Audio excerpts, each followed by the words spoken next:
देखिए last class में हम लोगों ने पढ़ा है सॉलिड स्टेट के अंदर सॉलिड क्या होता है, सॉलिड के कितने टाइप होते हैं, ये दोनों पढ़ा है। चलिए इसके आगे हम लोग पढ़ रहे हैं एक टर्म जिसका नाम है, अच्छा उसको पढ़ने से पहले यूनिट सेल और आपको मैं क्यूब की प्रॉपर्टी बता दूं। ये मैथ की चीज़ है लेकिन दो चीज़ों में पढ़नी है, क्यूब और स्फीयर।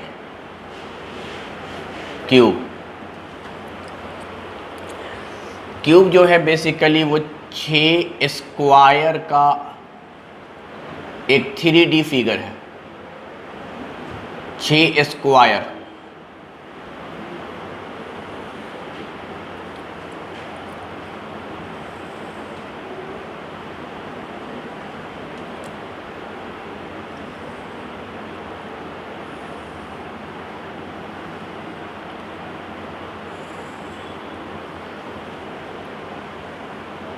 ये हमारा एक क्यूब है।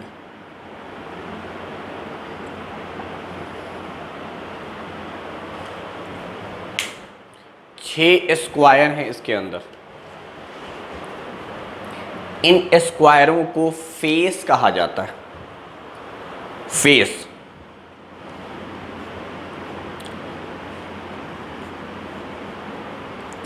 यानी आपके लिए यह सरफेस हुआ और टोटल 6 फेसेस हैं and all are square in shape.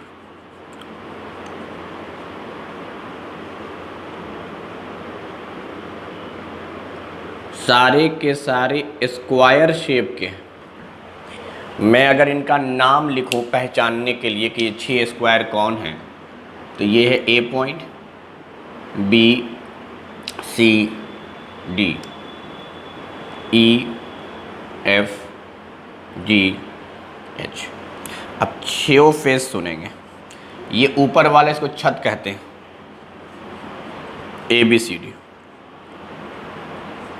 नीचे वाला जिसको ज़मीन कह रहे हैं, ई एफ जी एच। यानी आप इसी रूम को सोचो, छत भी हमने लिख दिया, ज़मीन भी हमने लिख दिया। अब 4 दीवार लिखनी है। इधर वाला वाल A D H, A D H E. अब इधर वाला वाल हुआ तो उधर वाला वाल भी होगा। इधर वाला वाल है V C G F, B C G F. अब आपको ये दीवार लिखना है, ये दीवार लिखना है। तो मान लेते हैं थोड़ी देर के लिए हम ये वाला दीवार लिख रहे हैं, ए बी एफ ई। ये वाला क्या आ गया, ए बी एफ ई। उधर वाला दीवार D C H G H. ये वाला दीवार है सामने वाला, डी सी या सी डी जो भी कहो, डी सी जी एच। जमीन और छत हो ही चुका था। दिस इज जमीन, दिस इज छत, सॉरी छत, ये जमीन। उसके बाद आपने ये वाल लिख ही दिया, तो अब बच कौन गया था? ये 6 फेसेस हैं भाई, छत, जमीन, इधर का वाल, उधर का वाल, ये वाला वाल और सामने वाला वाल। तो एक क्यूब के अंदर 6 फेसेस होते हैं और 6 फेस स्क्वायर टाइप का होता है। ऐसा मैं लिख देता हूं, बाद में समझेंगे। हर फेस पर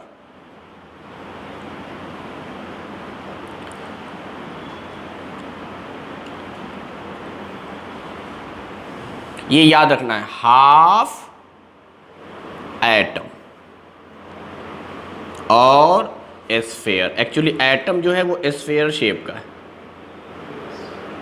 पार्टिकल मॉलिक्यूल जो भी है। तो हर फेस पर आधा एटम होता है, आधा एटम होता है, हाफ एटम। यानी पूरे एटम के लिए 2 फेस चाहिए, पूरे एटम के लिए 2 फेस चाहिए। चलिए अगला टर्म से शुरुआत करते हैं, एक है कॉर्नर, जिसको वर्टेक्स भी कहते हैं। कॉर्नर एक पॉइंट के मानिंद होता है। कितने कॉर्नर है भाई? तो 8 कॉर्नर है। देयर आर 8 कॉर्नर्स, और वो महज एक पॉइंट की तरह है। A, B, C, D, E, F, G and H. ये सब वर्टेक्स है, ये कोना जो आप देख रहे हैं, दीज आर द कॉर्नर्स। अच्छा, कॉर्नर को अगर हम डिफाइन करें तो हम कहते हैं a point where 3 faces meet. एक ऐसा पॉइंट जहां 3 फेस मिलता है। अब ये कॉर्नर है बेटा, फेस था ये वाला वाल, ये वाला वाल और छत, तीनों जहां मिला, तीनों जहां मुलाकात करता है, मिलता है, उसको हम लोग क्या बोलते हैं? क्योंकि वहां से दिख रहा है 3 लकीर निकलते हुए हर जगह। ये अगर इसको कोना माना तो ये वाला दीवार, ये वाला दीवार, जमीन, तो 3 फेसेस जहां मिलेंगे वो पॉइंट कॉर्नर होगा। कॉर्नर टोटल 8 होते हैं और ये महज पॉइंट है, बट हर कॉर्नर पर कितना एटम होगा? ईच कॉर्नर हैविंग, फेस पर कितना होता था? अरे फेस पर कितना होता था? कितने फेस थे? तो 3 बार मल्टीप्लाई कर दे, या फेस लिखकर पावर लिख दो, जितने भी फेस हैं, बात वही है। क्या ये 1/8 एटम हो गया? यानी हर कॉर्नर पर 1/8 पार्ट पाया जाएगा। बस ये याद रखना है, फेस पर आधा होता है, वो हम बताएंगे। अब जितने फेस सब आधा आधा कर दो, इसीलिए सारी डिफिनेशन हम फेस पर बतावेंगे। कॉर्नर एक ऐसा पॉइंट है जहां 3 फेस मिले हैं, क्योंकि फेस का मतलब होता है आधा, जितना मिला 3 बार मिला, आधा आधा 3 बार लिख दो। तो 1 1 1 मल्टीप्लाई हो गया 1, 2 × 2 4, 4 × 2 8, 1/8 एटम। यानी एक एटम नहीं है, एक एटम का 8वां हिस्सा है जो कॉर्नर पे पाया जा रहा है, 8वां हिस्सा, यानी पूरे एटम को 8 हिस्सों में बांटा गया। अच्छा आगे सुनिए, एक टर्म आता है जिसको हम कहते हैं एज।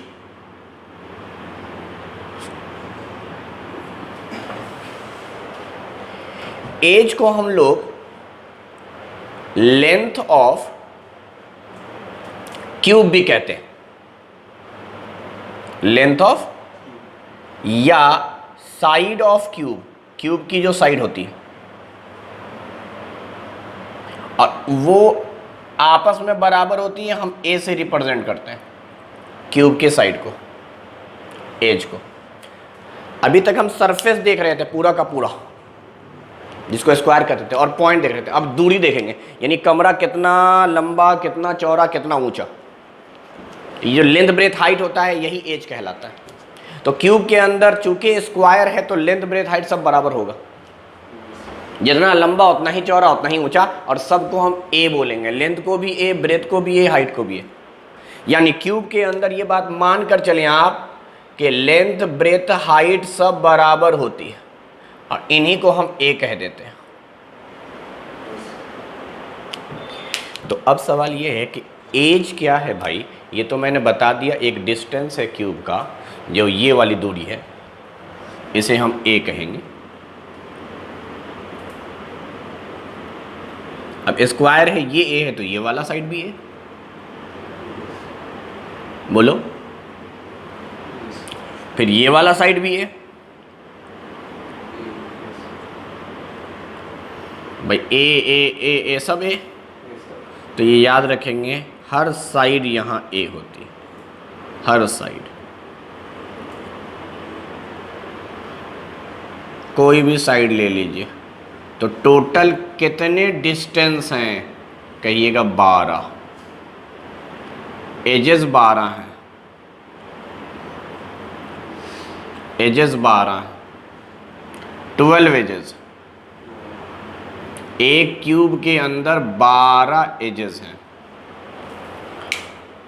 ऐसे ही सुनो ना भाई, 4 ऐसे हो गए, 2 2, 4, 4 ऐसे हो गए, 2 2, और 4 ऐसे हो गए ऊपर वाला, इधर का दोनों, इधर का दोनों, यानी 4 लेंथ, 4 ब्रेथ, 4 हाइट। यही 4 हम दिखलाना चाह रहे हैं यहाँ पर। एक, ये ऊंचाई वाला दिखला रहा हूँ पहले, 1 2 3 4। अब चौड़ाई वाला दिखला रहा हूँ, 1 2 3 4। अब लंबाई वाला 1 2 3 4। टोटल 12 हैं, 4 4 4 करके। तो कुल मिलाकर एज या लेंथ जो है वो ए है, और टोटल एजेस 12 हैं। देयर आर 12 एजेस, और ये 12 हैं एक दूरी की तरह, ए बी, मैं पहले ऐसे वाला ले लेता हूँ, C D, E F and G H. उसके बाद ऐसे वाला A D, A D, B C, E H और जी एफ या एफ जी। अब ऐसे वाला ए ई के बाद डी एच, बी एफ, सी जी या जी सी। ये 12 एजेस हो गए। अब फिर वही सवाल, हर एज पर कितने एटम होंगे? तो एज को दूसरी तरह से मैं डिफाइन करूंगा, अभी तक डिफाइन नहीं किया है। एज को अगर मैं डिफाइन करूं तो कहूंगा डिस्टेंस है। ये एज क्या है? पॉइंट नहीं है, डिस्टेंस है। Distance where two faces meet.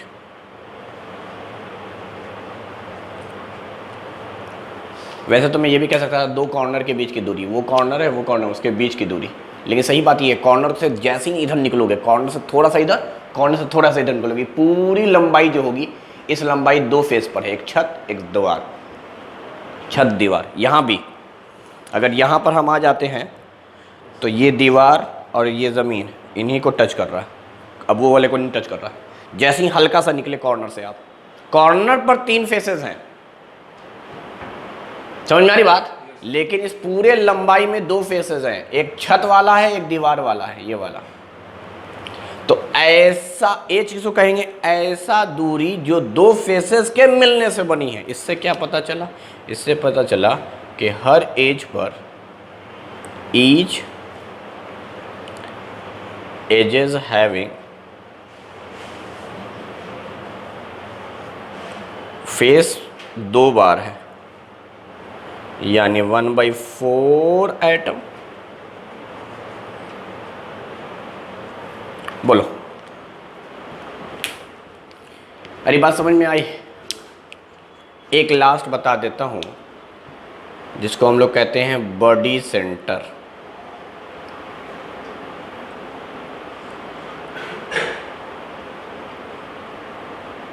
Body centre इसमें नहीं दिखला रहे हैं, ऐसे ही आपको समझाने के लिए बता रहे हैं। बीच का कोई पॉइंट ले लो क्यूब का, जिससे सारे कॉर्नर्स बराबर दूरी पर हों, जिससे सारे कॉर्नर्स क्या हों, तो इसको हम लोग कह सकते हैं कि एक तरह से क्यूब का सेंटर है, इसलिए इसका नाम है बॉडी सेंटर। बॉडी सेंटर का मतलब हो गया मिड पॉइंट या सेंटर ऑफ क्यूब बीच में कहीं पर होगा, बीच में कहीं पर पॉइंट होगा, ऐसे बीच में हवा में सोचो है कोई पॉइंट, वहाँ सारे कॉर्नर की दूरी क्या है, बराबर है, इसीलिए इसको मिड पॉइंट या सेंटर कहा गया है क्यूब का। और ये एक ही पीस होता है, सेंटर हमेशा एक होते हैं। There are only one centre. अच्छा, इसको हम लोग क्या ऐसे कह सकते हैं, बॉडी सेंटर क्या है, तो a point where no faces meet.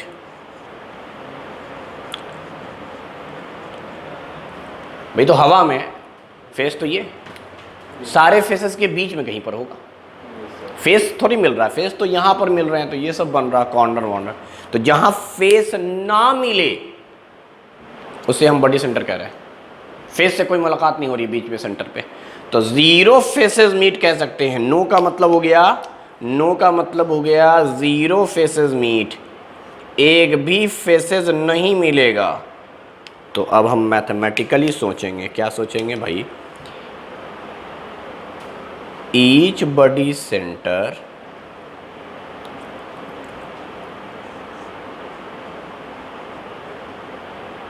Having कितना, 1/2 पे पावर 0 कर दो, जो 0 बार तो लिख नहीं सकते, मैंने कहा था 3 बार लिखने का मतलब है पावर 3 या 3 से मल्टीप्लाई, 2 बार लिखो या सीधे पावर 2 कर दो 1/2 पर। तो जितने फेस होते हैं उतनी बार लिखना होता है या पावर कर दिया जाता है, यहाँ पर ऐसे करके लिख देते हैं तो पूरी बात हो जाएगी कि हम लोग 2 बार लिखेंगे, यानी जितना फेसेस मीट करेगा वो पावर में चला जाएगा।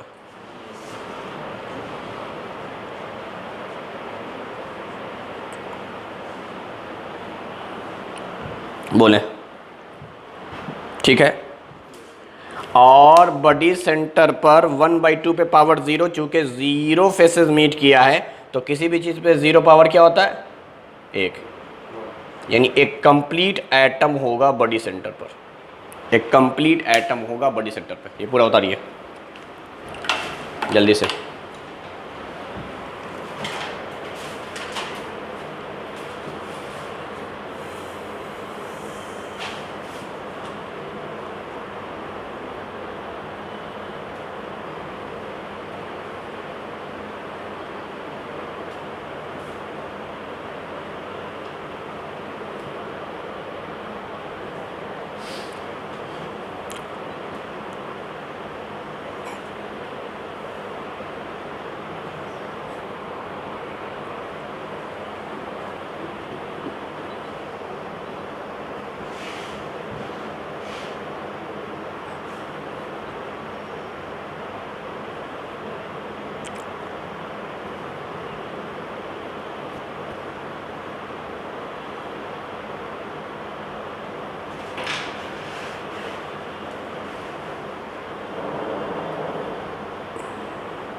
उतार लिया।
उतार लिए।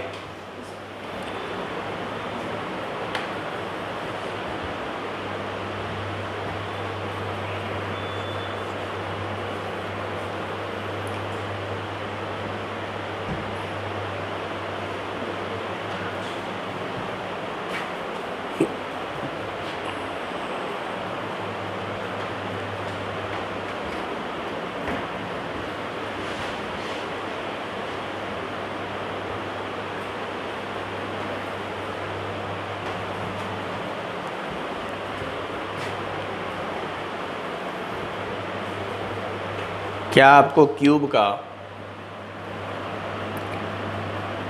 टोटल सरफेस एरिया पता है?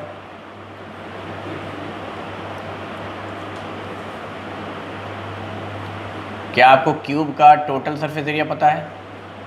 6a²।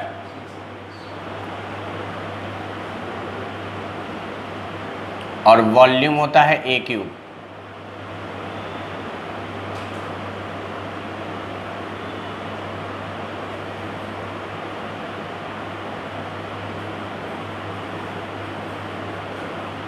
बड़ी डायगोनल, जिसको सिर्फ डायगोनल भी कहते हैं, इसकी वैल्यू है √3a।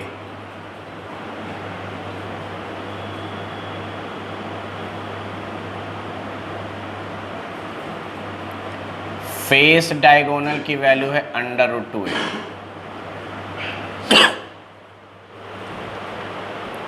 ये हमारा एक फेस था, इसके डायगोनल को कहते हैं फेस डायगोनल, स्क्वायर का डायगोनल। फेस एक स्क्वायर था और बॉडी डायगोनल होता है ये कॉर्नर से वो कॉर्नर,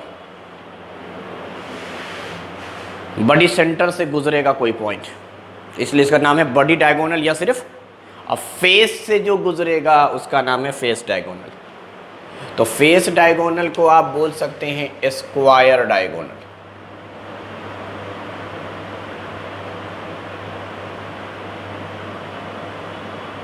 सिर्फ एक सरफेस का डायगोनल है, उसका फॉर्मूला √2, रूट से बाहर ही ये, और बड़ी डायगोनल √3, रूट से बाहर है ए, √3a √2a, यही सोचना है, √3a √2a, यही है body diagonal total surface area. ये फॉर्मूला आपको याद होना चाहिए, ये सारी बातें तो बाकी हो गई। अब सुनिए, एटम जो होता है वो स्फीयर शेप का होता है। इधर बना देता हूँ, एटम क्या होता है, मैंने पहले भी बताया था, एटम जो होता है उसका शेप स्फीयर टाइप का होता है। बोर्ड पे स्फीयर बनाना थोड़ा मुश्किल होता है, लेकिन फिर भी ट्राई करते हैं। ये एक सर्किल हो गया और इसी में सोचे आप 3D स्ट्रक्चर बना रहे हैं पूरा, हर तरफ से एक सिमेट्रिक फिगर। इसमें कोई टर्म नहीं होता फेस वेस जैसा, इसमें सिर्फ रेडियस होता है। ये सेंटर है, इससे लंबाई देखी जाए, ऊंचाई देखी जाए, चौड़ाई देखी जाए, खाली रेडियस, खाली रेडियस। यानी स्फीयर का लेंथ भी रेडियस, ब्रेथ भी रेडियस, हाइट भी। तो अगर सवाल आए कि टोटल सरफेस एरिया क्या है स्फीयर का, तो जवाब दीजिएगा 4πr²। ऐसा लगता है 4 सर्किल है। और अगर आपसे पूछा जाए वॉल्यूम क्या है, तो आपका जवाब होना चाहिए 4/3πr³। ये स्फीयर में जानना है आपको। एक चीज़ और सुनिए, आप समझिए कोई प्लास्टिक का बॉल है या फुटबॉल है, वो स्फीयर होता है, वो एटम है, उसको हमें इस फेस पे लगाना है। इस फेस पर कैसे लगाएंगे, कैसे लगाएंगे, कैसे लगाएंगे? बीच से आधा काटेंगे, उसके बाद इसको लगाएंगे इस सरफेस पर, तब कॉन्टेक्ट एरिया ज़्यादा होगा, अच्छे से रहेगा। ऐसे नहीं रह सकता, अगर पूरे बिना काटे लगावेंगे तो एक पॉइंट पे टच होगा, क्योंकि वो तो स्फीयर टाइप का है ना, तो मुड़ गया है। तो फेस पे सबसे अच्छी बॉन्डिंग कब होगी, जब आप स्फीयर को 2 हिस्सों में काटेंगे। इसीलिए मैंने कहा था हर फेस पर कैसा एटम, आधा, तभी रह पाएगा। हर फेस पर आधा होगा। अब जितने फेस है सब पे अगर है तो सब पे आधा आधा आधा। और इसके लिए अब देखो, उधर से अगर देखेंगे, उधर से, उधर भी आधा चिपका हुआ, इधर भी आधा चिपका हुआ, तो इधर का फेस उधर का फेस दोनों मिलाकर 2 फेस हो गए। जैसे इधर का वाल उधर का वाल, तो उन दोनों पर क्या हो गया, पूरा एक एटम हो गया, एक कंप्लीट एटम हो गया। तो ऐसा आपको मान के चलना है कि हर फेस पर आधा आधा होगा, हर फेस पर आधा आधा होगा। अगर मान ले सारे फेस पर है, सारे फेस पर है, तो टोटल कितना एटम है?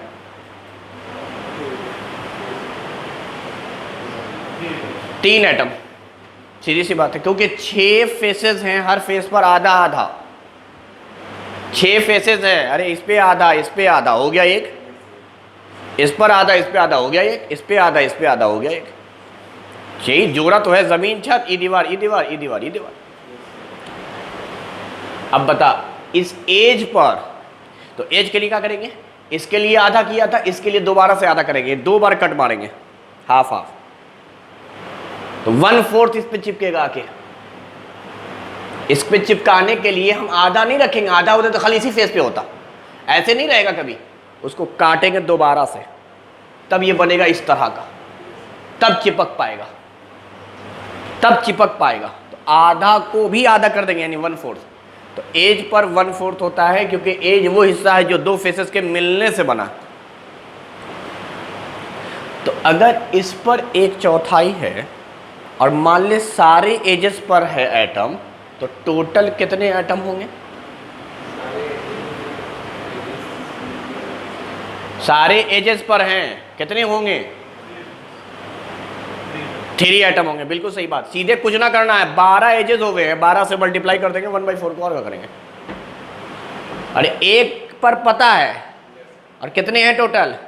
12 से मल्टीप्लाई कर। यहाँ एक पर पता है आधा, टोटल 6 थे, 6 से मल्टीप्लाई कर दे, सब पर होगा आधा आधा, तो 3 आ गया। यहाँ पर भी 1/4 को 12 से मल्टीप्लाई करेंगे, 4 3 12, 3 आ गया, खत्म। मेरा मतलब आसान चीज़ है। कितने हैं ये पता होना चाहिए, और एक पर कितना होता है वो पता होना चाहिए। अब कॉर्नर पर आ गया तो 1/8, कितने कॉर्नर हैं? मल्टीप्लाई कर देंगे 1, यानी सारे कॉर्नर का मिलाकर 1, सब कॉर्नर पे 1/8 1/8 1/8 1/8 1/8, और टोटल 8 है, सबको मिला देंगे तो सारे कॉर्नर वाले मिलकर 1, सारे एजेस वाले मिलके 3, सारे फेसेस वाले मिलके 3। और अगर बॉडी सेंटर पे हुआ तो ये पूरा एक आइटम कंप्लीट, ये हवा में टंगा हुआ है, ये रह सकता है, इस पर नहीं रह पा रहा था, फेस पे, एजेस पे, कॉर्नर पर, लेकिन एक कंप्लीट आइटम रह सकता है। समझ पा रहा, समझ पा रहा? पक्की बात। यहाँ पर एक बात लिखनी है मुझे, अब समझा देता हूँ, चूँकि मैंने फार्मूला लिख दिया है। तो ये बॉडी सेंटर को मैंने कहा था मिड पॉइंट है, तो इसका मतलब बॉडी सेंटर के बारे में लिख रहा हूँ, अ पॉइंट फ्रॉम वेयर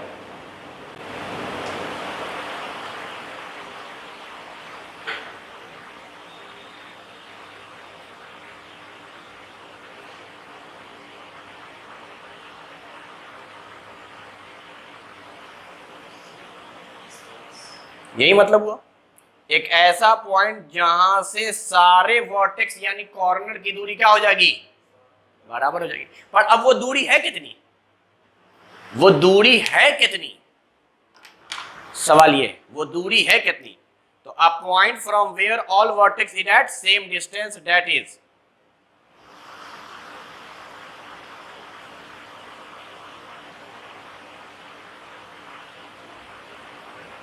ये है दूरी, पूरे डायगोनल का आधा। अरे यहां से पॉइंट था, उसको क्रॉस करते हुए वहां गया, तो ये पूरी दूरी क्या थी? बीच में पॉइंट सोच, उससे यहां की दूरी क्या हो जाएगी? उसकी आधी, और उधर वाली भी आधी। यानी मैं बताना ये चाह रहा हूं, मान ली यहां पे कोई पॉइंट है, यहां से इस पॉइंट की दूरी कितनी है? √3a, तो यहां से यहां की दूरी क्या हो जाएगी सर? आधी। ये दूरी क्या हो जाएगी? आधी। समझ पा रहे हैं ना? समझ पा रहे हैं? दूसरी बात सुनेंगे, ये तो वो पॉइंट है जिससे सारे वर्टेक्स की दूरी आपस में, सारे फेसेस की दूरी भी आपस में बराबर होती है, सारे फेसेस की, उस पॉइंट से छत, जमीन, ये वाल, ये वाल, ये वाल, वो वाल। क्योंकि क्यूब है तो एक ऐसा पॉइंट जिससे सारे फेसेस की दूरी भी आपस में बराबर होगी। इसका मतलब कि इसी बॉडी सेंटर के बारे में लिखेंगे, a point from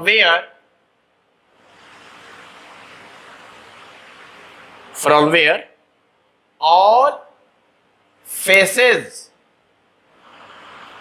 is at same distance या are at same distance। और वो डिस्टेंस क्या है? पक पक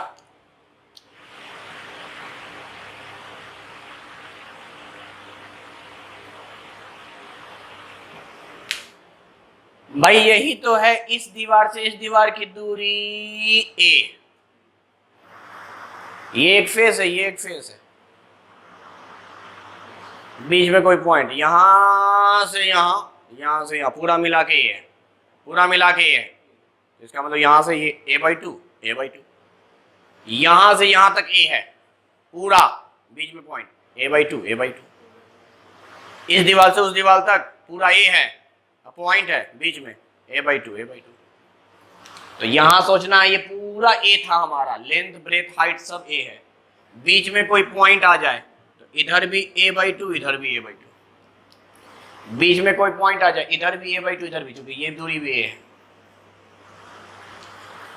तो इतनी बातें जहन में रखनी है, समझ में आ रही बात? जो जो लिख दिया है वो लिखेंगे, ये पूरा फॉर्मूला, फिर एटम का स्फीयर होना और उसके बाद ये सब।